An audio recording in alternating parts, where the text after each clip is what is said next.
la bopalangana te peuple o azana kanda koleka kanda mandoki ya Kabila le nini yango nazo yebisa na ba mususu ba o ba se déclarer candidat aujourd'hui pour na se déclarer candidat il faut mieux kana nous soni soko sala ke loko mote il faut tala nanu otala bilan na yo eloko nini na pesi peuple ya malamu so moni ko pesi peuple loko moka malamu te yoka soni ya reposer candidature robatenga na kozala candidat tout bazobanga eza ko banga mutezo sala bango bacheli biso babi bon pour ngai na moni bazobanga ba élection parce que ceux bazobanga ba élection te bokoboya candidature ya Jean-Pierre Mbemba Gombo pour nani bokoboya candidature ya Mozito pour nani bokoboya candidature ya Charman Moïse Katumbi pour nani Congo France Congo. Congo France boy madame na kati ya tranche ya to le no makambo etali mboka Congo lelo na zali na mwana mboka Edi Maziku o azali ya parti politique IDEA bazali ba aller na kati ensemble na ni na plateforme les amis de Moïse Katumbi MK Alliance du mouvement du Congo monsieur vous appelez les amis de Moïse Katumbi ka IDEA bwana kati ya nyonso IDEA toza na kati ya regroupement na kati ya ensemble toza na regroupement ya kati ya alliance des mouvements du Congo où ils allaient composer na 15 partis pour soutenir candidature ya Moïse Katumbi na retour à président Moïse Katumbi sans condition un homme libre. Le bâtiment ninga moi image le 19 septembre marche ensemble pour marcher contre Moïse Katumbi Zonga na mboka na Congo. Moi na mboka Edi Maziku est-ce que aussi bon tout ça les démarches ouais ça nécessaire biso toza peuple discipliné to respectaka mibeko ya mboka marche wana biso bato ya la DEC ba Katumbi nyonso dynamique élection avec Moïse Katumbi ndeto organiser ango pour na rendre hommage na ba martyr na biso nyonso oyo ba tomber na barbarie ya régime sortant régime sans mandat ndeto organiser marche wana pour na kosenga inscriptivité ya ba élection apaisée pour na kosenga ba accord ya Saint-Sylvestre ils la respecter retour ya ba exilé politique libération ba prisonnier politique bandeko Jekoko wa Mulumba 48 heures ndeko mwana mboka Frank Diongo ndeko mwana mboka Jomindo Gala ndeko Mbuyambu na ba mususu na ba militant nyonso ya Filimbu ba mouvement citoyen nyonso ba na prison tout senga acteurs politiques nyonso ba participer na processus électoral donc ceux qui bango ba boyi ba respecter ba accord wana te ayiko lakisa ke bango bazobanga élection ayiko lakisa ke bazobanga ba mona kanda ya peuple ezala manifester mais kanda ya peuple eleki kanda ya mandoki mboka Edi Maziku yango déclaration et description ezala haka soki na ba déclaration mais na terrain to mona abino te tant moi na mboka Daniel Safu bakanga ki to mona ba journaliste bazaki mobiliser bazoki mata di nyonso ko kita komata mais biso a transport eza 500 francs makala ba nyonso bakoma kaka ba politicien bakoma moi on m'a interdit de ne plus rentrer en prison même si ba interdit au côté prison te so bandio ça ata sitting chaque fois na kati bokita ata na cour de cassation bokendaka prison centrale la makala eza nango pembeni honorable bino bokomaka kosaka na ba déclaration nous demandons la libération de Frank Diongo, nous demandons la libération de Mouyambo, nous demandons la libération des militants. Mais moi, mboka Frank Diongo azaki ki abakatela ki makambo avant-hier, to moni ni drapeau ensemble, ni drapeau ya nini. Dobino bolobaka na ba déclaration ezata IDPS ngo zani soutien ngo amour ngo ezaka ya malobaka ya ba déclaration mais ya bomoto boezani te. Biso toza peuple discipliné. Toza peuple discipliné, toza na armée te, toza na mandoki te. Ba héros vivant na biso o baza na ba boloko na yebisi bango bisika bazali l'heure de gloire a sonné. Toza discipliné, toza respecter mibeko ya mboka. Te lokoso ya mbongo eza na ba oyo balongwe, soki moto alongwe na opposition.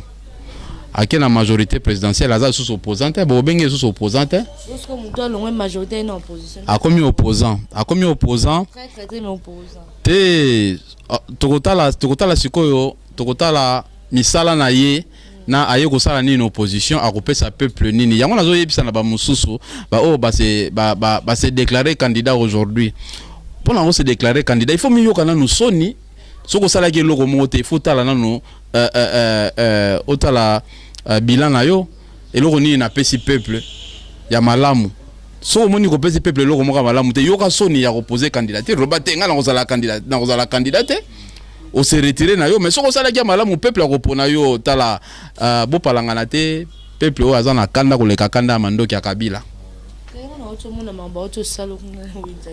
kasi peuple alakisi ke tokovote lisusu bino tokovote lisusu donc peuple ben oui peuple aza na kanda yango tolobi faut tokende na ba élection po bamona kanda ya peuple élection sans machine à voter yango toyebisi bandeko oyo nyonso baza na ba boloko bandeko Jekoko bandeko mwana mboka Frank Ndiongo ndeko Muyambo ndeko Diomi Ndongala toyeli bango kombo oyo eza message prophétique banzengele nkanu balobi bomema kombo ekombo la salité bosoto oyo bamemeli biso na mboka ekombo la injustice oyo bamemeli biso na mboka ekombo la dictature la plus sévère oyo bamemeli biso na mboka ekombo la kuluna ekombo la acharnement politique oyo bazoboya mwana mboka Charman Moïse Katumbi Chapwe azonga na mboka un homme libre oyo bazoboya candidature ya mwana mboka Jean-Pierre Mbemba na mwana mboka Mozito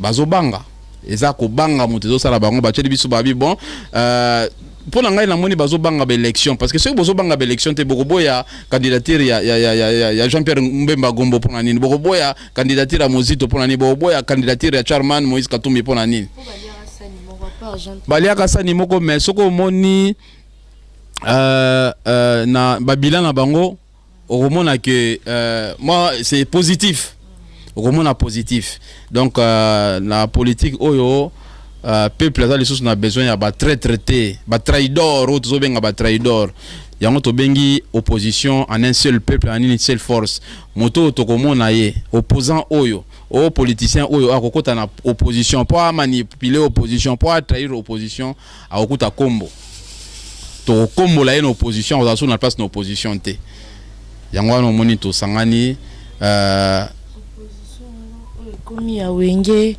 BCBG, El Paris, Maison Mère, Quartier Latin, Tchacho Kuna Boy. O kuna binga leader na biso aza boy, o bino pe bolobi boy. Kasi te tozo monane. Ba imboka bazona ndemno bazomwa mambo zo sala. Bozara rabolo bolobi déclaration boy. Lobby déclaration boy. Si ton mois to la muki boy nous déclarons la transition avec Kabila. Kala mingi te dans 100 jours so 5 quelques jours to tskai na moi. Non, transition avec Kabila et Rossimbate. Kabila a déjà sortant. Il est sans mandat. C'est quoi la transition na ndene mi beko mboka pesa ki biso babaki des mandats. Mandat na esili siko a biso na transition ndene. Hein? C'est la CLC bima. Pour bino ba parti politique bozo sous makasi. Tolingi pe même mise na yete na gérance ya ba institution mboka. Tolingi susu tolingi présence na susu te ke ona seni phase à l'indépendante. Donc yango wana omoni souci à peuple pendeza ka to kene na élection sans machine à voter so to kene na élection sans machine à voter ba komona kanda ya peuple ba komona penda que peuple a sanctionné bango sévèrement. Je dis alors sévèrement parce que peuple a souffrir bana lunga bazo souffrir bana Kisasa bazo souffrir bana Congo bazo souffrir bazangi misala ba papa bazangi moyen na wuti école moko lelo na classe moko na moni soki 12 personnes 12 élèves na tuni ba ninga mususu oh non ba yete parce que les parents sont démunis de moyens ya otina bana na ba classe. C'est pas normal na un pays na mboka oyo tozana nkita bomengo ya ndenge na ndenge hein tozana na réserve mondiale penza ya richesse et que c'est parce que nous sommes mal gérés pendant 17 ans ba plonger mboka oyo na chaos ba plonger mboka oyo na délinquance politique Moïse ne fait pas partie de ça parce que Moïse Katumbi Chapwe bilan na ye na Katanga est positif. Oui, bilan na Katanga est positif. Namoni Age Matembo aza ministre adjoint ya commerce alobi boy Moïse Katumbi aza ba problème vis-à-vis ya makambo to le kana katanga te age matemba alobi Moïse Katumbi aza ba problème sérieux na président de la République. Il a escroqué le président, a escroqué Nicole Tana Iranium moto. Bon, faut botu na ye a escroqué na nini. Premier ya président Moïse Katumbi tu as ka acharnement politique, c'est la peur. Ba obanga candidat moko boy o aza valable o aza makasi au peuple alingi. Moïse Katumbi a un message prophétique. Il y a un message, il y a un mfumu Simon Kimbango qui m'a nzambe. Message avec $200,000. Na une prophétie na chèque kiti na benga Salomon. Alors Nzamba lobi boy Salomon ba mo atindi ba mo. Ba prophétie muso za ba prophétie ko en considération te il faut za ba prophétie ya ba mfumu Kimbango qui ba bomi biso mfumu Kimbango. Te qui mi nzambe zali président 4e président Rosale Lenge bwana usko Moïse azana 5e président. Qui mi nzambe zali ko la prophète mfumu Kimbango qui mi nzambe zala likolo ya prophète Muhammad pour na ba frères et sœurs musulmans. Mais Congo oyo eza Congo na biso et kozala le sang de nos martyrs doit être nettoyé par les nationaux que nous sommes. Tolobi to kopesa Kabila na gouvernement na ye ata un jour de plus pour la gérance ya ba institution. Kombo Marie-José Ifoko ayaki na ya wana longi na cour constitutionnelle te kombo étranger double nationalité to Marie-José ena kombo li cour constitutionnelle mukolo ana de bien so okera osimba biloko bokoko. Bon kombo eza message prophétique ya ba nzengelenkano ya ba koko. Et la guise moni na simi kombo mibale na liboko à droite na simi kombo oyo elobi faut ko benga na bosoto ya régime sortant régime oyo sans mandat ba elibiso dictature la plus sévère ba elibiso kuluna ba elibiso délinquance politique ba elibiso corruption ba elibiso mauvaise gérance ya ba institution en mboka ba bomi mboka oyo na ça mon stratégie kuluna Kuluna eza on dirait mot d'ordre ba installer ngo kaka quoi bas bango na stratégie uza mona bandala tongo ya kokosa te honorable de lo ba vérité atokomi na kati ensemble nanya elaka biso Kuluna lelo na Congo ponga na yebi nanga na oloba ponga na obanga te mais yo ebi ke wana za aza bobenga bane ami frère na kati ba parti bobenga bane wa parti moko night mais il faut tanga kombo te non tanga honorable France Colombo mutaela biso ba faire Kuluna ba jeune leader ba ligue des jeunes na PPRD yembango nde ba format bango yango lelo ampleur et comment ba commune nyoso bon wana ya engagé kaka yo soki ye mutaela biso na lobby ngane na lobby po yebe place aza ayebi pe ba imboka pe ba yebi pe nanya mema Kuluna na Congo na Kinshasa na ville ya Kinshasa ville André Kimbuta nani Francis Kalombo yango moni kombo eye pona ko nettoyer phénomène tout Kuluna Kuluna wana eza phénomène moko ba installer pona ko nuire peuple donc etikalité lelo pona ko nuire peuple donc baza eza ennemi à peuple Kuluna eza ennemi à peuple Kuluna moninga na biso te c'est parce que il y a pas un état de droit dans ce pays voilà pourquoi ce Kuluna existe ce qui état de droit zalaki Kuluna wana existe te neti ngai ndenge bana bandalunga wana sope ba pesi ngai pouvoir ba pesi ngai pouvoir ya kolobela bandalunga je vais supprimer sans modération phénomène Kuluna wana Kuluna kozala sute bandale kozwa kimia o penza ya kolala na kimia kotambola na kimia chombo na yo sans problème mais pona ngai bosiko pona omona ke l'état asa inexistant ces phénomènes existent toujours bon bayaki nango bazali sute ba ken opposition to baza boye mais sikoyo phénomène wana ndenge nini aussi la té parce que armée ezali ba institution ezali oyo ko réprimander oyo ko sanctionner phénomène wana mais phénomène wana aussi la té ezo déranger peuple ezo déranger bana bandalungwa baza na kimiate bana kisasa baza na kimiate alors on va dire quoi et le gouvernement en place le gouvernement sans mandat le gouvernement soltant reste silencieux face à ces phénomènes. Pourquoi barocha peuple kimiate pourquoi baropesa peuple kimiate déjà peuple azana passe azolia malamu te bana bazotanga malamu te ale bozusu phénomène Kuluna bobakisi yo lobaka Kuluna siko makambo ezoleka na guerre froide eza entre UNC na ensemble olanda ngo mikolo na top Congo oyoka nde mona mboka porte-parole adjoint ensemble à ça qui déclaration vis-à-vis à double balobaki mona mboka Moïse Katumbi a plastifié qui passeport na mboka Belgique kuna mona mboka Francis Kalomba lobby était pour na mambo Vital Kamerhe. Abi Vital Kamerhe n'est pas opposant. Je l'ai marqué le pe azongi pe kuna lobby pe Moïse Katumbi pe so pe total pe bien aza envoyé. Si total Vital Kamerhe, total Francis Kalombo, bazaka ba jeune cour ba garçon de course à Kabilate. Le lorsque bon le monde était que guerre froide déjà en opposition. Moi to bimisa candidat comment ça yango wana nous appelons na arrêt hein arrêt absolu ya wenge omoni place wenge koti na kati opposition to yango biso opposition toujours senga ngai personnellement lokola parce que nga lit oyo na banyango ça fait 17 ans je suis contre ce régime parce que batika lokola kisabiso programme moko te eza très favorable proche à la population yango wana nazo senga bande kwa INC na ndeko Francis Kalombo tous à la bomoko tous à la force moko parce que objectif ya INC na objectif ya biso ensemble ezali ko benga na régime oyo ezali sans mandat ya komema alternance na mboka oyo ya komema installation état de droit na mboka oyo yango toza ko senga tolingi ba débat wana te oyo ko apporter peuple loko moko te peuple ça sous na besoin ya déjà na culture congolaise débat ba débat ba critique politique n'existe pas biso to ba bantu to ba africain donc la politique doit rester un clan d'amis la politique ne doit pas rester un clan ne doit pas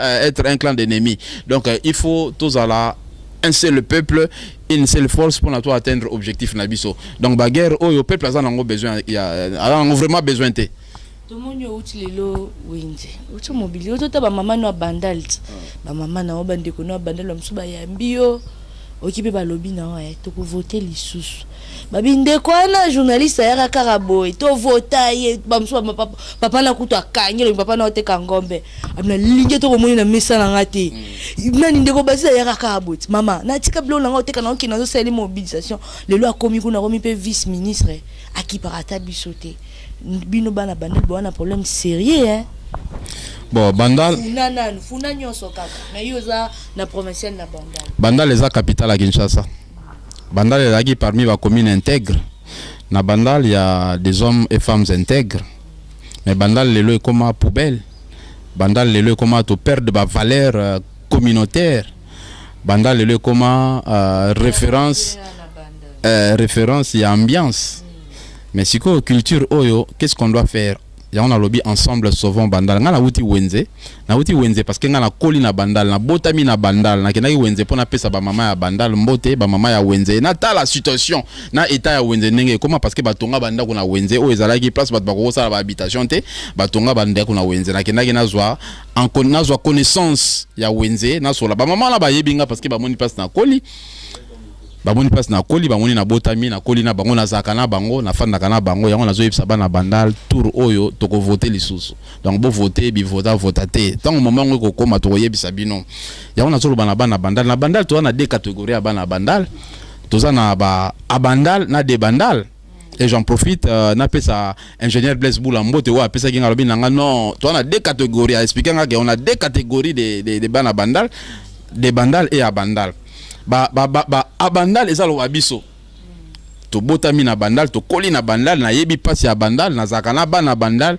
na butu na moi na pasi na bisengo na zakana bana Bandal sur tous les plans na ba moment nyonso ezala culturel ezala décès ezala mariage ezala naissance na zakana bana Bandal mais ba oyo mususu ba de Bandal oui to yambi bango na Bandal parce que ba boti na basi na biso ba boti na bana na biso ba bali basi na biso ba bali bandeko na biso ba somi bandako ba mususu bazo futela donc ba komi bandeko na biso ba komi bana Bandal il faut to yamba bango mais il faut to sala ensemble pour na to contribuer na développement à Bandal il faut to zongisa Bandal na ba valeur na ye o eza perdu.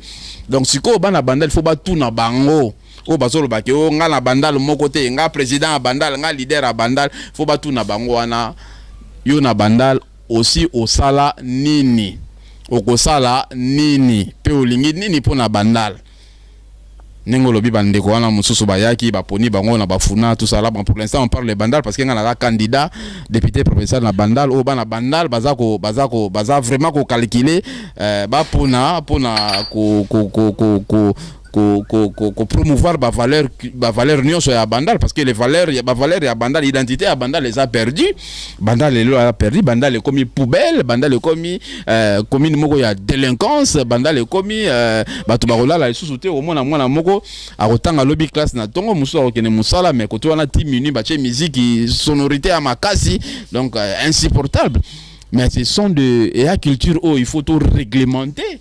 Il faut tout réglementer, tout peut sa chance d'éducation, tout peut sa chance de promotion, il y a jeunesse, tout peut sa chance que les jeunes voilà ba comme utile dans la société, ba comme tout le monde vraiment dans sentier battu. Et nani a même ba solution voilà, nani a même éducation voilà, nani a même campagne de changement de mentalité voilà. Bango ba comme le bakaka ngala za mwana bandala solo ngala mwana bandala solo au sala ngala la réalisation ngala sala. Archive ezali so to côté na ba réalisation ngana sala sans tenir compte que il devait avoir des élections dans ces pays sans tenir compte que na cause la candidat na cause la politique mais na bandaka déjà ba action na ba bandalunga na ba 2002 na approche j'étais pas seulement à bandalunga na ki na tout Congo na ki na ba handicapé na ba lingwala na ba belé. Oui, parce que on est beaucoup de likolo parce que notre culture, notre tradition, na biso photo promouvoir yango yango moni nazaka proche na ba catégorie nyonso ba artiste bana bandalungwa nga sola na ba kuluna na fana na bango na yebisaka bango no kuluna eza profession te kuluna eza profession te eza culture photo supprimer éducation o biso to lingite na sola na bango na c'est na ça vraiment candidat ou aza candidat potentiel hein o azalaka na peuple o aliaka na peuple tongo butumo itango apasi na tango bisengo nde na rappeler susu bana bandal petit wana o ayemba ki toko voter lisusu bino toko voter lisusu petit ngo to soka zawa pina ebite coup de chapeau na nzembo na ye mais nzembo wana il faut enseigner bana bandal il faut enseigner bana Congo il faut enseigner bana Funa nous devons sanctionner sévèrement ba o ba elibiso salité na mboka oyo. Hein? Faut tout balayer bango to kombola bango buzo ba wana zonga soute salité wana za suna bandal te. Hein? Donc botu na bango bana bandalungwa oya koyela bino lisusu o nonga boye tuna yo so sala nini na bandal ko sala nini na bandal. Hein? Na zonga ta na ba référence na ndenge venanga kinkestere mené a bandako loba quand nous avions commencé cette idéologie bango bazalaka wapi. Tant que nous avons une idéologie à caractère humanitaire, ils étaient où quand nous avons commencé à distribuer les cahiers, un enfant incartable, ils étaient où quand nous avons commencé à assister les handicapés, ils étaient où à quel moment politique il faut leur demander. Il y a des autres qui viennent faire la politique du ventre. Moi, je ne fais pas la politique du ventre. Non, c'est la politique, il y a carré, non, c'est la politique, il y a peuple. Je m'exprime avec les mots et pensées du peuple. Pour servir le peuple, parce qu'il n'y a pas meilleur au monde que de rendre le peuple heureux. Et la vraie politique, c'est de faire pour les autres ce que les autres n'ont pas fait pour les autres. C'est cette politique que moi je veux faire. Démarche d'anga yangoana et quel que soit le résultat politique, nous allons l'approche ya bana bandala, nous allons l'approche ya bana Kinshasa, nous allons l'approche ya bana Congo, nous allons continuer ba activité nangai, plan d'action nangai à caractère humanitaire na compte à fondation nangai. Merci beaucoup, mon mboka honorable Eddie Maziku. On vous a invité à à chaque fois tant analyse cause na micro na mboka ngana okamwa kando bezonye fumukimba pour na belle élection. Tant on gagne le boss fumukimba on yo ana ko qui n'est pas pasteur nanyo. Te mais biso toza peuple bantu toza bamvuluzi. Toza bamvuluzi. Soko moni ba kombo ebimi eza message prophétique. Soko moni kombo ebimi eza message prophétique. Et là, Banzengelenkanu ba lobarate. Pardon, mes excuses. Banzengelenkanu ba lobarate. Banzengelenkanu ba lobi ba bino manankasi. Eddie Maziku bimana ba kombo. Yango mena bimina kombo. Kombo eza ko komba bosoto. Oyo eza bosoto ya régime sortant, régime sans mandat, régime oyo lula ko mela makila bato, régime oyo lula mabe, régime oyo lula ko nyoko la peuple. Yango moni kombo ebimi pona ko bengana ko kombo la bosoto na bango na tradition africaine soki ba kombo lio babi ko yaka soute. Donc ba suna tina na hote. Donc ba sepe suna misala na mabe tata satana. Satana pa komo sepe suna misala mabe na bango te. Oyo eza pona ko kombo la bandal, bosoto ba memi na bandal. Bondoki ba memi na bandal, bondumba ba memi na bandal, kuluna ba memi na bandal, culture ya masanga ba memi na bandal. Donc bandala comme participer na taux ya délinquance na kati ya mboko, bandala comme participer na taux ya mortalité, parce que bato bazo kufa na bandalungwa na volonté ya nzambe lisusu te, bakoma kufa na volonté ya pasi, parce que pasi eleki. Les parents sont démunis de moyens matériels et financiers d'envoyer leurs enfants à l'école, alors que les enfants ba na volonté au kende ba classe ba futaka bango malamu te. Bandalungu ekomi on dirait bon ba plonger bino kaka na distraction abusif, bon bomela bolangwa bokene na pité, allez bota allez toi mortalité komi élevé na bandalungwa yango moni. Mais il y a des cadres na bandalungwa, il y a des intellos na bandalungwa, bato mayele bazan na bandalungwa, ces intellos là, cette intelligence là ba sacrifier yango, ils sont pas cadrés, ils sont pas orientés. Qu'est-ce qu'on doit faire na bandalungwa pour ba intello on a ba retrouver ba valeur na bango? Qu'est-ce qu'on doit faire ba intello on a pour na base à la valoriser? Hein? Na tuni weske bango o bazolo bango na bandalungwa ya solo bango bayebi nzela masumu, bayebi semikate sebidanga, bayebi yango, hein? Bayebi yango, bayebi nzopinzo, bayebi papa daki, bayebi kintwadi, bayebi missioni, bayebi yango, bango bayebi yango te, hein? Bayebi chez bébé qui goma place langa stade bandako beta, bayebi yango. Bayebi bitumba yanga na Francis Kalombo na 2006, bayebi yango. Mais logo comme la carte ensemble. La politique c'est un clan d'amis, c'est pas un clan d'ennemis. Surtout que tout ça a objectif moko Kabila plus un jour de plus dans l'institution, la gérance à l'institution en Mboka. Il va comme exilé politique. Pour ça prisonnier, faut y en a Congo il y a vungulette. Ne pas faire. Oh, yango toujours c'est na ba accord il y a Saint-Sylvestre et ça la respecter. Retour des exilés politiques, libération des prisonniers politiques, liberté à presse, liberté d'expression à presse. Binonion sauf besoin la liberté à Goloba. Oh elingi. Opposition à cause à la supprimer, opposition à cause à la réduire en silence. Opposition ils ont pour refinga Kabila. Opposition pour subir l'acharnement. Il y a un air dans les services spéciaux. Opposition ils allaient pour repérer sa proposition pour gouvernement pour bien-être de la population. Parce que bango baila gibiso révolution il y a modernité baila gibiso 5 chantiers. Après nous sommes rendus compte que ils ont écrit le président Langa André Claudel Lubaya Lubagabisi quand il a PCA Mbote un grand militant, un grand vaillant combattant militant pour l'avenir et à peuple. Donc Yangwana Tolobi, ensemble sauvons Bandal, ensemble sauvons ce pays. Nous allons exiger retour à Moïse Katumbi, un homme libre. Le 19 septembre, la DEC dynamique élection avec Moïse Katumbi, avec Katumbi, nous organisons une marche. Aussi de côté ça qui lettres et informations, pas moi Namboka, premier citoyen de la ville André Kimbuta. André Kimbuta a moi na kinit. A Solana biso bien. Après ça biso cadre biso, tout se manifester, tout s'exprimer, tout kanisi ba kufi na barbarie ya régime sortant. Donc, à travers cette marche, nous allons réclamer élection apaisée, libre et transparente. Parce que ceux qui élection, ils ont liberté, ils ont transparente, ils ont apaisé, ça ne sert à rien d'aller aux élections.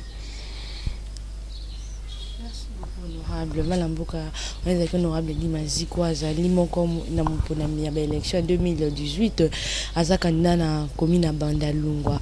Merci vraiment l'équipe technique na accompagné kinga le na moni muna na sima caméra na moni ala BCBG babon organisation na yo.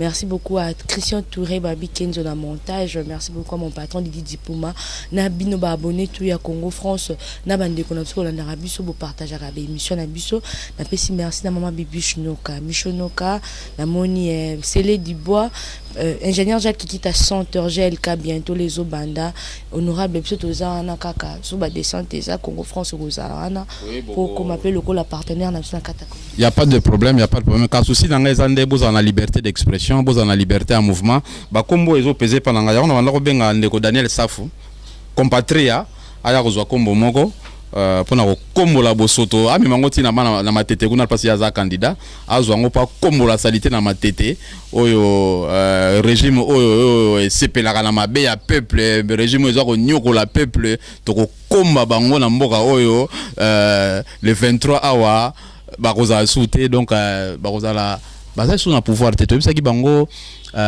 héros national Rossi Chimanga azalaki victime ya suka o bango babomi ya barbarie na bango. Nous avons utilisé tous les moyens constitutionnels pour na bakanga lisusu te, pour na ba boma lisusu te, pe ba boma lisusu te. Ba komi na suka ba minoritaire, biso to kanda peuple ba sakana kana ete. Peuple ba sakana kana ete, peuple ba souverain ba sakana kana ete, soka siliki atoza na mandoki ndenge nini. Mandoki no yelela lisusu te. Merci beaucoup, honorable. Congo France.com